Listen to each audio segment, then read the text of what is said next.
ಆರೋಪಿಗಳನ್ನು ಬಂಧಿಸದಿದ್ದರೆ ತಾಲೂಕಿನ ದಲಿತರು ಒಟ್ಟಾಗಿ ಡಿವೈಎಸ್ಪಿ ಕಚೇರಿ ಮುಂದೆ ಧರಣಿ. ಬೆಳಗಾವಿ ಜಿಲ್ಲೆ ರಾಮದುರ್ಗ ತಾಲೂಕಿನ ಕುನ್ನಾಳ ಗ್ರಾಮದ ಮಾರುತೇಶ್ವರ ಜಾತ್ರೆಯ ಓಕುಳಿಯಲ್ಲಿ ದಲಿತ ಮಹಿಳೆಗೆ ನೀರು ಎರಚಿದ್ದನ್ನು ಪ್ರಶ್ನಿಸಿದ ಯುವಕನ ಮೇಲೆ ಹಲ್ಲೆ ಮಾಡಿದ ಎಲ್ಲರನ್ನೂ ಬಂಧಿಸಿ ಕಠಿಣ ಶಿಕ್ಷೆ ನೀಡಬೇಕು ಎಂದು ದಲಿತ ಮತ್ತು ಕಾರ್ಮಿಕ ಸಂಘಟನೆಯ ಪದಾಧಿಕಾರಿಗಳು ಪ್ರತಿಭಟನೆ ನಡೆಸಿ ತಹಸೀಲ್ದಾರ್ ಪ್ರಕಾಶ್ ಹೊಳೆಪ್ಪಗೋಳ್ ಅವರಿಗೆ ಮನವಿ ಸಲ್ಲಿಸಿದರು. ಜಾತ್ರೆಯ ಓಕಳಿಯಲ್ಲಿ ದಲಿತರನ್ನು ಹಿಗ್ಗಾಮುಗ್ಗಾ ಥಳಿಸಿ ಸವರ್ಣೀಯರು ಜಾತ್ರೆ ಮಾಡಿದ್ದಾರೆ. ಅನಾರೋಗ್ಯದ ನೆಪ ಹೇಳಿ ಆಸ್ಪತ್ರೆಯಲ್ಲಿ ದಾಖಲಾಗಿದ್ದಾರೆ. ಇದರಿಂದ ಆರೋಪಿತ ಯುವಕರನ್ನು ಪೊಲೀಸರು ಬಂಧಿಸಿಲ್ಲ. ಅವರನ್ನು ರಕ್ಷಿಸಲು ರಾಜಕೀಯ ನಾಯಕರು ಮುಂದಾಗಿದ್ದಾರೆ. ಇದೇ ರೀತಿ ಆರೋಪಿಗಳನ್ನು ಬಂಧಿಸದಿದ್ದರೆ ತಾಲೂಕಿನ ದಲಿತರು ಒಟ್ಟಾಗಿ ಡಿವೈಎಸ್ಪಿ ಕಚೇರಿ ಮುಂದೆ ಧರಣಿ ನಡೆಸಲಾಗುವುದು ಎಂದು ಎಚ್ಚರಿಸಿದರು. ಗ್ರಾಮೀಣ ಪ್ರದೇಶದಲ್ಲಿ ದಲಿತರಿಗೆ ಅಸ್ಪೃಶ್ಯತೆಯ ಪಿಡುಗು ಕಾಡುತ್ತಲೇ ಇದೆ. ಹೀನಾಯ ಪರಿಸ್ಥಿತಿಯಲ್ಲಿ ದಲಿತ ಕುಟುಂಬಗಳು ಬದುಕುತ್ತಿದ್ದರೂ ಸಮಾಜ ಕಲ್ಯಾಣ ಇಲಾಖೆಯ ಅಧಿಕಾರಿಗಳು ಗಮನ ಹರಿಸಿಲ್ಲ. ಘಟನೆ ನಡೆದು 1 ವಾರ ಗತಿಸಿದರೂ ಗ್ರಾಮಕ್ಕೆ ಭೇಟಿ ನೀಡಿಲ್ಲ ಎಂದು ಆರೋಪಿಸಿದರು. ಗ್ರಾಮದಲ್ಲಿ ದ್ವೇಷಮಯ ವಾತಾವರಣ ಇದೆ.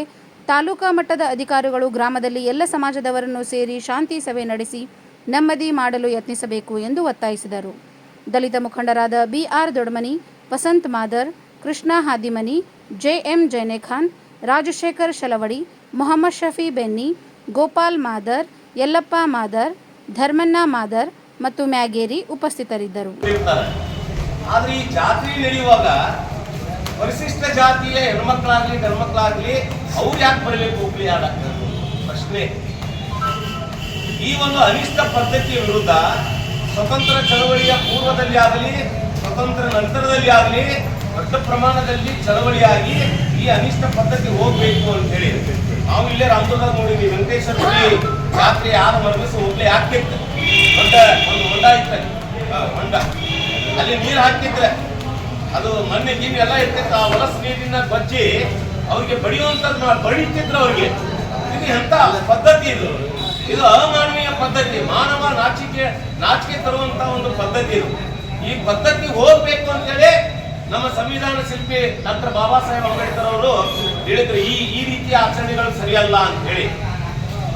ಇಲ್ಲೇ ರಾಮದುರ್ಗದಲ್ಲಿ 92-93ರಲ್ಲಿ ನಮ್ಮ ಮುಖಂಡರು ಹೇಳ್ತಿದ್ರು. 92-93ರಲ್ಲಿ ಇಲ್ಲೇ ದೊಡ್ಡಗಂಡಿ ಚಿಚ್ಚಗಂಡಿಯಲ್ಲೆಲ್ಲ ಈ ಪದ್ಧತಿ ಇರುವಾಗ ಅಲ್ಲಿ ಹೋಗಿ ಹೋರಾಟ ಮಾಡಿ ಅವರಿಗೆ ತಿಳಿಸಿ ಹೇಳಿ ಜಾಗೃತ ಮಾಡಿ ಅದನ್ನೆಲ್ಲ ನಿಲ್ಲಿಸಿದ್ವಿ ನಾವು. ಆದ್ರೆ ಬಹಳ ವರ್ಷದಿಂದ ಈ ಪದ್ಧತಿ ನಿಂತೈತಿ. ಈ ಹಿಂದೆ ಮಹಿಳೆಯರ ಬೆತ್ತಲೆ ಸೇವೆ ಆಗ್ತಿತ್ತು. ಪ್ರಶಿಷ್ಟ ಮಹಿಳೆಯರು ಒಂದು ಬೆತ್ತಲೆ ಸೇವೆ ಮಾಡ್ತಿದ್ರು.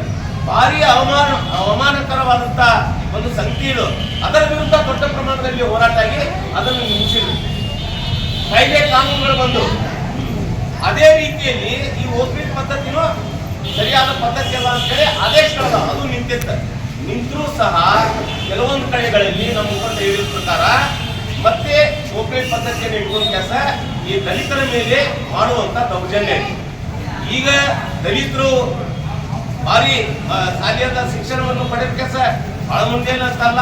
ಅದರಲ್ಲಿ ಒಂದು 70-75% ಜನ ಜಾಗೃತರಾಗಿ ಅವ್ರವ್ರ ಮಂದಿಗೆ ಹೇಳ್ತಾರೆ ಇದು ಸರಿ ಪದ್ಧತಿ ಅಲ್ಲ ಅಂತೇಳಿ. ಅದ ರೀತಿಯಲ್ಲಿ ಕುನ್ನಾಳ ಗ್ರಾಮದಲ್ಲಿ ಈ ಪರಿಶಿಷ್ಟ ಮಹಿಳೆಯರು ಏನು ದೇವರಿಗೆ ಹೋದಾಗ ಈ ಒಂದು ಓಪಿ ಆಚರಣೆ ತಿಳಿದು ಅಲ್ಲಿಯ ಏನು ಜನ ಇದ್ದಾರೆ ಸವರ್ಣೀಯರು ಏನಿದ್ದಾರೆ ಅದು ನೀರು ಚೆಲ್ಲುವಂತ ಕೆಲಸ ಮಾಡ್ಯಾರ. ಇದು ಸರಿಯಾದ ಪದ್ಧತಿ ಅಲ್ಲ. ಇದು ಮಾನವ ಕುಲಕ್ಕೆ ನಾಚಿಕೆ ಬರುವಂತ ವಿಷಯ. ಅದನ್ನ ಪ್ರಶ್ನೆ ಮಾಡ್ಯಾರ. ಮಾಡಬೇಕು, ಇವತ್ತಿನ ಕಾಲದಲ್ಲಿ ಮಾಡ್ಬೇಕು, ಎಲ್ಲರೂ ಮಾಡ್ಬೇಕು. ದಲಿತರು ಮಾಡ್ಬೇಕಂತಲ್ಲ, ಬೇರೆ ಬೇರೆ ಜನರು ಮಾಡ್ಬೇಕು. ಯಾಕೆ ನೀರು ಬಚ್ಚಿರಿ ಅಂತ ಹೇಳಿ ಕೇಳಕ್ ಹೋಗ್ಯಾರ. ಲಕ್ಷ್ಮಣ ಮಾದರ್ ಅಂತ ಹೇಳಿ ಒಬ್ಬ ಯುವಕ ಕೇಳಕ್ ಹೋಗ್ಯಾನ. ನೀ ಏನ್ ಕೇಳ್ತಿ ಅದು ಪದ್ಧತಿ ಐತಿ, ಆ ಪದ್ಧತಿ ಇಲ್ಲ ಈಗ ಅಂತ ಹೇಳಿ ಅವ ಹೇಳ್ಯಾನ. ಆದ್ರೂ ಸಾಯಲೈತಿ ಅವನ ಮೇಲೆ ಹಲ್ಲೆ ಆಗಿದ್ದು ಇದು ಸರಿಯಾದ ಕ್ರಮ ಅಲ್ಲ. ಇದು ಇಮಿಡಿಯೇಟ್ ಆಗಿ ಪೊಲೀಸರಿಗೂ ವಿಷಯ ತಿಳಿದಿರ್ಬೇಕು, ಸಮಾಜ ಕಲ್ಯಾಣ ಇಲಾಖೆಗೂ ತಿಳಿದಿರ್ಬೇಕು. ಇಮಿಡಿಯೇಟ್ ಆಗಿ ರಶ್ ಆಗಿರ್ಬೋದು, ಇಲ್ಲಂತಲ್ಲ. ಅಲ್ಲಿ ಹೋಗಿ ಅವರಿಗೆ 3-4 ಮಂದಿಗೆ ಬಂಧನ ಮಾಡ್ಯಾರ, ಮಾಡಿ ಕೆಲಸ ಅವ್ರಿಗೆ FIR ಮಾಡ್ಯಾರ. ಅದನ್ನ ಸ್ವಚ್ಛ ಮಾಡ್ತೀವಿ ನಾವು. ಅದು ಸಾಲದ. ಆದ್ರೆ ಈ ರೀತಿಯ ಘಟನೆಗಳು ಆಗಬಾರ್ದು ಅಂತ ಹೇಳಿ, ಈ ರೀತಿಯ ಘಟನೆಗಳು ಆಗಬಾರ್ದು. ಯಾಕಂತಂದ್ರೆ ಕಾಯ್ದೆ ಕಾನೂನುಗಳು ಬೇರೆ ಬೇರೆ ಬೇರೆ ಬಂದವು. ಮತ್ತೆ ಅದೇ ಪದ್ಧತಿ ನೋಡ್ರಿ. ನಾನು ಕಣ್ಣಿಲ್ಲೇ ನೋಡಿದ್ದು ಗೋಕಾಕ್ ತಾಲೂಕಿನ ಒಂದು ಹಳ್ಳಿಯಾಗ ಹೋಗಿದ್ದಿ, ಬೇರೆ ಕೆಲಸಕ್ಕೆ ಅಂತ ಹೇಳಿ ಹೋಗಿದ್ದಿ. ಅವ್ರು ಕಪ್ಪು ಬಸ್ಸಿ ಬೇರೆನೇ ಇರ್ತಾವ, ಅಲ್ಲಿ ಹೊರಗೆ ಕುಂದಿರ್ಬೇಕು. ಅವ್ರು ನಾ ಜಗಳ ಮಾಡಿದ್ದೆ, ನಿಜವಾಗಿ ಹೇಳಾಕ್ತೀನಿ, ಪ್ರಾಮಾಣಿಕವಾಗಿ ಹೇಳಾಕ್ತೀನಿ. ನಾ ಜಗಳ ಮಾಡಿದ್ವಿ ಆ ಹೋಟೆಲ್ ಮಾಲೀಕರು ಯಾಕೆ ಅಂತ ಹೇಳಿ ಪ್ರಶ್ನೆ ಮಾಡಿದ್ವಿ ನಾವು. ಈ ರೀತಿ ನಾವು ಎಲ್ಲರೂ ಇಲ್ಲಿ ಏನ್ ಕುಡಿವಿ, ಅದು ದಲಿತ ಸಂಘಟನೆಯವರು ಇರ್ಬೋದು, ಕಾರ್ಮಿಕ ಸಂಘಟನೆ ಇರ್ಬೋದು, ಬೇರೆ ಬೇರೆ ಸಂಘಟನೆ ಇರ್ಬೋದು, ನಾವು ಜನರನ್ನ ಜಾಗೃತ ಮಾಡ್ಬೇಕು. ಅದು SC ಇರ್ಬೋದು, ST ಇರ್ಬೋದು, ಬೇರೆ ಬೇರೆ ಜನರು ಇರ್ಬೇಕು, ಎಲ್ಲರೂ ಕೂಡಿ ಇರ್ಬೇಕು. ಸರ್ವಜ್ಞ ಹೇಳ್ತಾರೆ, ಬಲೆ ಇಲ್ಲ ಅರಿದಂಗೆ, ಬಲವಿಲ್ಲ ಬಡವಂಗೆ, ತೊಲೆಗಂಬಲವಿಲ್ಲ ಆಕಾಶಕ್ಕೆ, ಯೋಗಿಗೆ ಕುಲವಿಲ್ಲ ಸರ್ವಜ್ಞ. ಅರ್ಥ ಮಾಡ್ಕೋಬೇಕು ನಾವು. ಇದೆಲ್ಲ ಅರ್ಥ ಆದ್ರೆ ಮಾತ್ರ ಈ ದೇಶದಲ್ಲಿ ಎಲ್ಲರೂ ಐಕ್ಯತೆಯಿಂದ ಹೋಗುವಂತದ್ದು ನಡೀತೈತಿ. ಇಲ್ಲ ಅಂದ್ರೆ ಈ ರೀತಿನೇ ಆಗುವಂಥದ್ದು, ಈ ರೀತಿ ಆಗ್ತೈತೆ ಅಂತ ಹೇಳಿ ನಾವು ಕೈ ಕಟ್ಟಿ ಯಾರು ಕುದುರಬಾರ್ದು.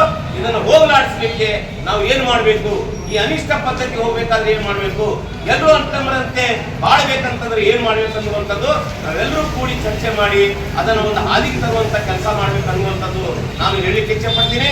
ಯಾಕಂತಂದ್ರೆ ಈ ಘಟನೆ ಏನೈತಿ, ಈ ಘಟನೆ ಕುನ್ನಾಳ ಅಷ್ಟೇ ಅಲ್ಲ, ನಾಳೆ ಬೇರೆ ಬೇರೆ ನಾವು ಸುಮ್ಕೊಂಡ್ರೆ ಬೇರೆ ಬೇರೆ ಗ್ರಾಮಗಳಿಗೂ ಹೋಗ್ತೈತೆ. ಅದು ಇದು ಹೋಗ್ಲಾರ್ದಂಗ ಇಲ್ಲಿಯ ತಾಲೂಕು ಆಡಳಿತ ಅಥವಾ ಜಿಲ್ಲಾ ಆಡಳಿತ, ಜಿಲ್ಲಾ ಸಮಾಜ ಕಲ್ಯಾಣ ಇಲಾಖೆ, ತಾಲೂಕಾ ಸಮಾಜ ಕಲ್ಯಾಣ ಇಲಾಖೆ ಇವರೆಲ್ಲರೂ ಸೇರಿ